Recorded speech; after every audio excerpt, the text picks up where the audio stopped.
mesmo domingo. O caso Vitória, o suspeito preso foi desmentido pela esposa no depoimento. Vamos contextualizar um pouco. Ontem a Justiça decretou prisão de um dos suspeitos de envolvimento no caso da morte da garota Vitória Regina de Souza, de 17 anos, crime que ocorreu em Cajamar, na Grande São Paulo. Quem foi preso foi o Michael Antônio Salles dos Santos, suspeito de envolvimento nesse caso. Ele disse à polícia que na noite do dia 26 de fevereiro, quando Vitória desapareceu, ele estava em casa com a esposa, só que a companheira dele disse que ela estava na casa da mãe dela, ou seja, houve uma diferença nesse depoimento dele e da esposa. Então, ela falou que só falou com ele por mensagem, esperou o boa noite dele e depois dormiu na casa da mãe. O que acontece? O Michael é dono de um carro, um veículo Corolla que teria sido visto no local onde Vitória desapareceu. Vizinhos disseram para a polícia que perceberam uma movimentação diferente na casa do suspeito também naquela noite. Uma testemunha disse que ele entrava e saía da garagem, disse que amigos que o carro teria ficado bom. Eles ouviram isso, ficado bom o carro, levantou uma suspeita na polícia que poderia ser uma limpeza, Não há um único caminho investigativo que não aponte o envolvimento de Michael com os fatos investigados, foi o que disse a juíza na decisão de prendê-lo.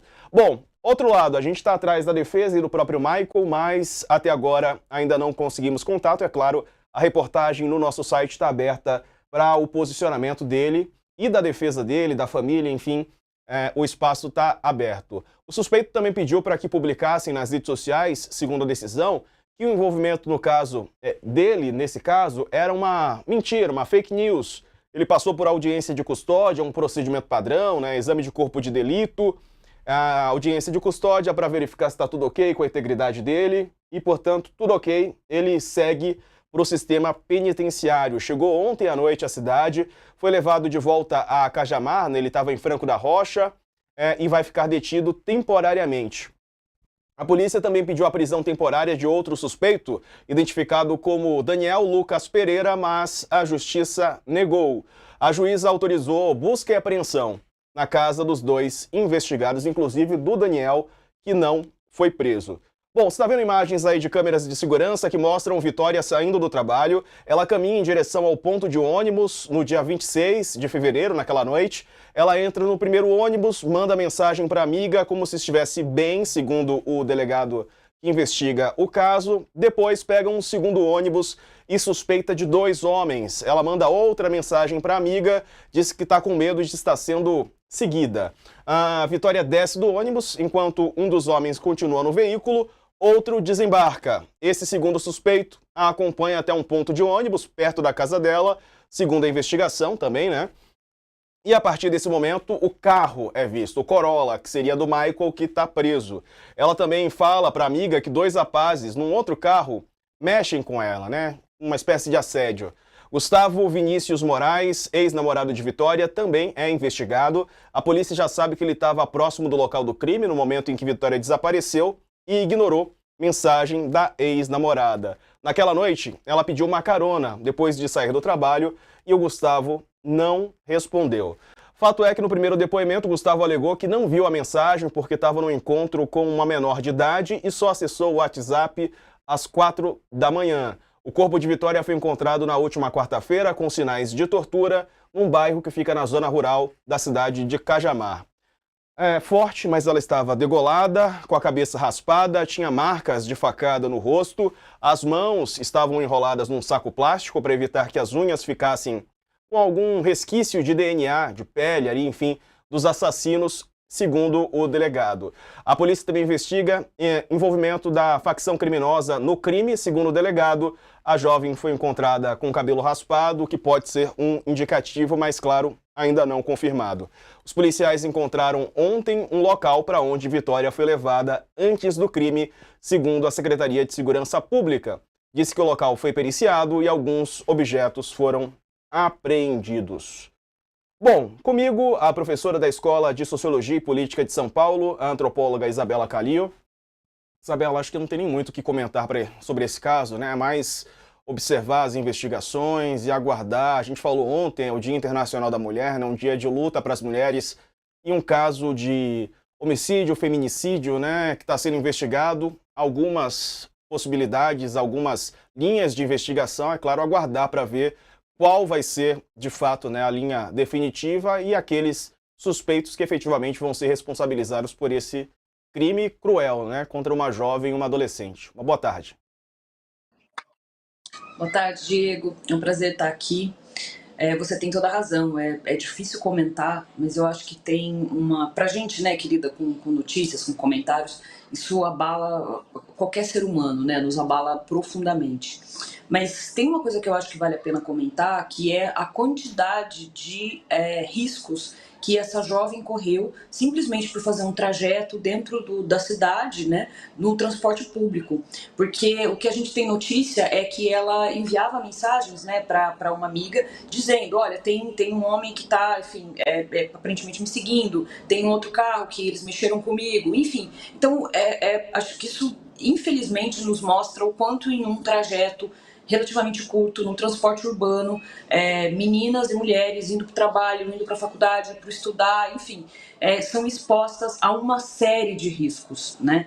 Isso é muito trágico, né? Uma coisa que, exatamente nesse momento que a gente está, né? Ontem a gente comentou exatamente, né? E falamos sobre, inclusive, as várias repercussões sobre o Dia Internacional da Mulher, e a gente fica se perguntando até quando, né? Nós vamos ter uma situação como essa. Verdade, estava vendo aqui uma reportagem aberta no nosso site sobre os números de feminicídios. Tá até aqui, ó, da Folha, Raquel Lopes foi a autora da reportagem. O feminicídio fez mais de 1.000 vítimas por ano no Brasil desde 2015.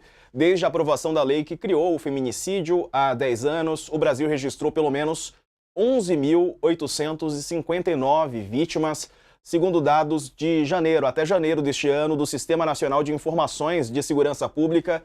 Esses dados são do Ministério da Justiça e Segurança. Em 2024, né, no ano passado, o Brasil registrou o maior número de casos da série histórica, com 1.459 vítimas, superando 1.448 do período anterior. Os estados onde mais ocorreram os crimes, Piauí, Maranhão, Paraná e Amazonas. Isso se a gente considerar a média, né, de habitantes, casos por 100 mil habitantes de um ano para outro. Conhecido como Lei do Feminicídio, a norma alterou o Código Penal, passou a tipificar esse crime no Brasil em 2015, em março. A legislação abrange assassinatos de mulheres em contextos de violência doméstica, familiar ou motivados por misoginia. A delegada no DF, doutora em Sociologia, Cíntia Carvalho, falou com a reportagem e ela afirmou que a lei trouxe visibilidade a casos que sempre existiram, permitindo um acompanhamento mais preciso e a criação de políticas públicas. Tinha um termo também, né, Isabela, que ficou em desuso, não se usa mais, crime passional, né, que era uma espécie de justificativa, né, quer dizer, sei lá, a mulher traiu o marido ou adotou algum comportamento que desagradou a ele e aí ele comete um crime passional, que era uma espécie de crime que já vinha ali, pelo menos do nome, né, com uma atenuante. E isso, é claro, inadmissível. Isso e a legítima defesa da honra, né? A ideia é que, basicamente, se você tem uma situação de um suposto adultério, né, você poderia, enfim, isso seria um atenuante para o homem, para o marido, que de alguma maneira, enfim, fez uma justiça em relação à sua honra, né? O seu nome não ficaria desonrado publicamente, e aí ele toma uma providência e assassina a sua companheira. Então, e mais recentemente, eu acho que isso também é uma coisa que é chocante a gente lembrar, que apenas em 2023 a Suprema Corte Brasileira entendeu que isso não era justificativa, que isso não pode ser utilizado do ponto de vista jurídico, ou seja, essa ideia de defesa, legítima defesa da honra, né? Então, ou seja, foi praticamente um pouco mais de um ano atrás. Então isso é muito recente. E em relação ao feminicídio, eu acho que vale a pena a gente, quando vai olhar para os números, né? E essa matéria que você comenta, que está na home, ela é muito completa, mas eu acho que vale a pena a gente mencionar o seguinte: dizer, no caso de violência, por exemplo, contra a mulher, que o número aumentou, não significa necessariamente que a violência aumentou, mas sim que a gente pode, e muito provavelmente é isso, nós melhoramos os mecanismos de denúncia, a conscientização da sociedade para entender que esse é um crime e o próprio mecanismo de encaminhamento desses crimes, né? Então, ou seja, dizer que o feminicídio aumentou não significa necessariamente, quando a gente faz a comparação, dizer que existem alguns estados que são mais propensos a ter violência contra a mulher. às vezes é o contrário. Tem alguns estados que têm tentado, unidades da federação, que têm tentado criar mecanismos para conseguir tipificar melhor esse tipo de crime. É o caso do Distrito Federal. O Distrito Federal, a matéria comenta que toda vez que você tem um crime violento contra a mulher, ele de partida é tratado como feminicídio. E aí, caso se investigue, se veja que não é, ele deixa de ser tratado como feminicídio. Em geral, nos outros estados, outras unidades da federação, acontece o contrário.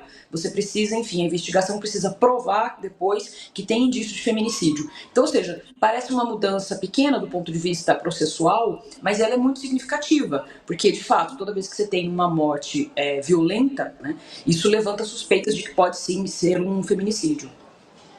Perfeito. Vou trazer aqui informações sobre o jogo de hoje entre Corinthians e Santos. É a semifinal do Campeonato Paulista. Vai haver uma homenagem à Vitória. O Corinthians vai fazer essa homenagem em campo à vítima de feminicídio. Lívia Camilo informa no site, no UOL, que entre as ações está previsto 1 minuto de silêncio para a Vitória Regina, adolescente vítima de feminicídio. A gente está falando sobre esse caso, crime que aconteceu em Cajamar. Antes da bola rolar, o UOL apurou que a imagem de Vitória vai ser transmitida nos telões da Neoquímica Arena. A gente está vendo a imagem dela com a camisa do Corinthians, time do coração. Ela era torcedora do Corinthians, da mesma forma que a família da Vitória. Os pais e a prima da adolescente foram convidados pelo Corinthians para acompanhar o jogo no estádio. O clube também disse que firmou parceria com o Ministério Público de São Paulo para promover uma campanha de combate à violência contra a mulher. Em 2024, uma ameaça contra a mulher foi registrada a cada 5 minutos no estado de São Paulo, segundo dados divulgados pela Secretaria de Segurança Pública. Lembrando que a bola rola às 6h30 da tarde e você pode acompanhar com transmissão do UOL Play.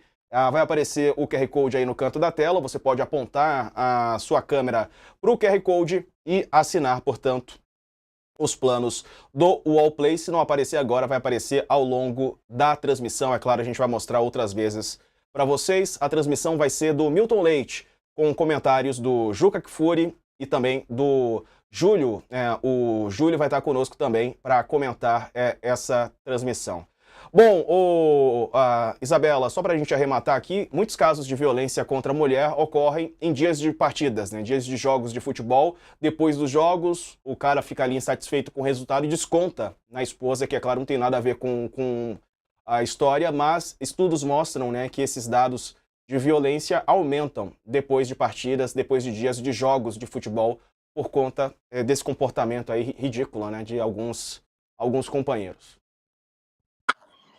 E violência sexual, inclusive, contra homens também, né? A gente teve, infelizmente, uma situação brutal, né, de uma violência de homens, né, contra um homem relacionado ao jogo de futebol. Pernambuco, Acho que exatamente. Acho que a atitude do Corinthians enfim, eu acho que ela é sensível, ela é louvável, exatamente porque ela vai muito além, isso que me chamou a atenção, de uma homenagem em si, né? E vale a gente lembrar que essa jovem Vitória, ela foi enterrada com a bandeira, né, do Corinthians, do time do seu coração. Então, eu acho que firmar parceria com o Ministério Público, investir em prevenção, e o futebol ele tem uma história muito importante em outras medidas, em outros tipos de atuação relacionadas, por exemplo, ao racismo, né? Então, o futebol brasileiro vem tentando se debater sobre isso e lidar com essas questões e tem um papel muito importante para trazer o debate sobre racismo para a sociedade como um todo.